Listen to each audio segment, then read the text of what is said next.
മുഖം, രണ്ട് കൈയും കാലും നീട്ടി കഴുകുക. എങ്കിൽ അയാളുടെ ദോഷങ്ങളെല്ലാം പുറത്തു കിട്ടും, ഹറാമുകൾ മുഴുവനും പുറത്തു കിട്ടും. വുളൂഇന്റെ പ്രത്യേകത എന്താന്ന് വെച്ചാൽ ഓരോ അവയവങ്ങൾ കഴുകുമ്പോൾ അതത് അവയവങ്ങളുടെ ഹറാമുകൾ പൊറുക്കുന്ന. കൈ കഴുകുമ്പോൾ കൈയുടെ ദോഷങ്ങൾ പൊറുക്കും, കാല് കഴുകുമ്പോൾ കാലുകൊണ്ടുള്ള ദോഷം പൊറുക്കും, തല തടവുമ്പോൾ തലയുടെ ദോഷം പൊറുക്കും. തലയുടെ ദോഷം അതേതാ ദോഷം? തലക്ക് മാത്രമായിട്ടൊരു ദോഷമുണ്ടോ? ഉണ്ടാവുമല്ലോ.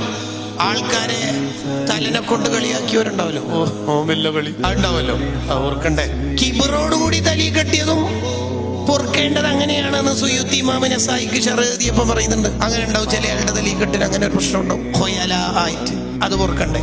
അത് പൊറുക്കണം. അപ്പൊ അവയവങ്ങൾ നീട്ടിക്കഴുകിയിട്ടുള്ള വുളു, അങ്ങനെ വുളു എടുത്താൽ അനഫറത്തുഹും അലൽ ഹൗൽ, ഞാൻ അവരെ ഹൗലുൽ കൗസറിന്റെ അടുത്ത് കാത്തിരിക്കുമെന്ന് നബിയുനാ റസൂലുള്ളാഹി സ്വല്ലല്ലാഹു അലൈഹി വസല്ലം